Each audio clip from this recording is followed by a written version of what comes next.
This is from Chris Abani's book, Graceland, page 56. Pensive on the bus ride home, Elvis did not pay too much attention to the cars that, in spite of their speed, wove between each other like the careful threads of a tapestry. The motorways were the only means of getting across the series of towns that made up Lagos. Intent on reaching their own destinations, pedestrians dodged between the speeding vehicles as they crossed the wide motorways. It was dangerous, and every day at least 10 people were killed trying to cross the road. If they didn't die when the first car hit them, subsequent cars finished the job. The curious thing, though, was that there were hundreds of overhead pedestrian bridges, but people ignored them. Some even walked up to the bridges and then crossed underneath them. Elvis was pulled back to the present as the car in front of the bus hit someone. The heavy wheels of the bus thudded over the inert body, spinning into another lane. Elvis winced and turned to the man next to him. "We are crazy, you know. Did you see that?" "Mm-hmm," grunted the man. "Why can't we cross with the bridges? Why do we gamble with our lives?" "My friend, life in Lagos is a gamble, crossing or no crossing." "But why not even the odds a little? Did you know that they have soldiers standing on the island in the middle of the roads to stop people from crossing the busy roads instead of using the overhead walkways?" "Ah, that's good," the man said. "Yes, but that's not the point. Why do we need to have soldiers there to tell us it is dangerous to cross the road?" "I don't understand." If you cross the road without using the overhead bridges, you increase the chances of being hit by a car. Simple logic, really. "So what is your point, my friend?" "We all have to die sometimes, you know. If it is your time, it is your time. You can be in your bed and die. If it is not your time, you can't die, even if you cross the busiest road. After all, you can fall from the bridge into the road and die. Now, isn't that double foolishness?" Elvis stared at him, shook his head, and went back to staring out of the window. Outside, the road was littered with dead bodies at regular intervals. "At least take the bodies away," he muttered to himself. "They cannot," the man interjected into his thoughts. "This stupid government place a fine on dying by crossing road illegally. So the relatives can only take the body when they pay the fine. What about the state sanitation department? Is this your first day in Lagos? They are on strike or using the government ambulances as hearses in their private business. This is the only country I know that has plenty ambulances but none in the hospitals or being used to carry sick people. One time, American reported a sick in Sheraton Hotel, so he called for the ambulance. The hospital tell him that he must book in advance and that the nearest available date is the following Tuesday. When the hotel staff insist, talk say the man was about to die, the ambulance department told him that they only carry dead people for a fee as part of funeral processions. If the man was alive, they suggest make the hotel rush him to the hospital by taxi. The man continued, laughing. How can you find that funny? That is the trouble with this country.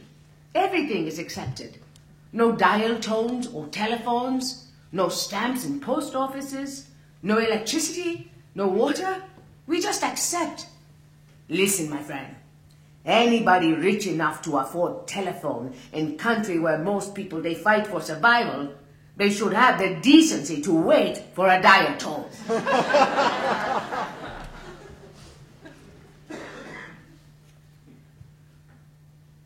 This is from page 71 of Daphne's Lot.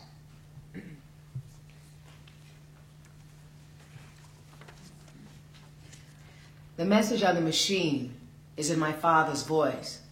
"Chris, this is Greg. The old man died yesterday, early a.m. Shit. I play it again and again with fingers stubbing hands that look like his, yet pretend a more gentle craft pulled with the oar of my pen. My tears, instantaneous, surprise me, as much as the thought that I would never be a man he could respect, like he respected the honest way Mark held his liquor, or contained the world in meaningful science, or Charles's competitive edge in the way he held his own in fights. Even Greg's challenge was preferable to this son who believed in words and love and spirits. The question is, how do you love a man who held his over your head just out of reach? And though I am grown, I realize my heart yearns for him like a child. To glove my hand safe in his, which is strong and hard as the cricket bat I handled expertly, hitting my anger in the red ball, yelling, "How's that?" I call my sister. Unbelieving, she says, "I don't even know why I'm crying." In response to questions about my voice, I reply, "No, I do not have the flu. I lost my father," as though he was misplaced along with my keys or the wallet my mom gave me when I became a man at 16, and which I promised never to lose, but did shortly after. Let me count the ways in which my father loved me. With fists drawing blood and real threats to rearrange my brain permanently or beat the monkeys out of me. With a meanness that would make me a man, or at least angry enough to hate the world. He loved me in my first book burning because he said, "You should be studying, not writing." And when that book won me at 16 the second place in an important national book award, he said, "If you're any good, you would be first." In these ways, my father loved me. Yet I learned my inner shape in these ways too. That honesty, at least outside of monogamy, is the highest virtue, and that my word is my name, and that is my emblem, like an ornate coat of arms pressed into the hot melt of wax, sealing character. That success is good deferred. He taught me the shame and embarrassment of demonstrating my love, so that now when I say nice things to friends, I fight tears of effort. And here, in this book, he intrudes in spite of my efforts to keep him out. It would be easy with a keystroke to erase him, but so much depends on the things that cannot be replaced, like a red wheelbarrow or rain or white chickens, and is at the heart of it. And as I peruse photos of the funeral that my politics barred me from, exile from my grief, I realize that I have never touched my father's face. My fingers smudge the sheen of the photo. His face collapses in on itself. Skin desiccated from the formaldehyde blooding his veins now. And Felicia tells me they could not get his shoes on, as though all the water in him fell to his feet. Not for the forgiveness that I begged of him in that dream where he drove off in a yellow Volkswagen, face turned away. Not for the ice cream he bought us as children, melted in with tiny red ants by the time he got home, and which we had to wake and eat in the flicker of lamps because we had no fridge.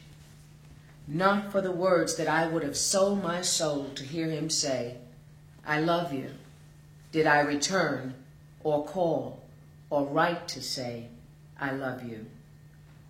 The only time we hung out, on the veranda where we sat shelling peanuts and watching the sunset, he said, "Find God for yourself, but make sure that he is true, lusty, rude, and alive."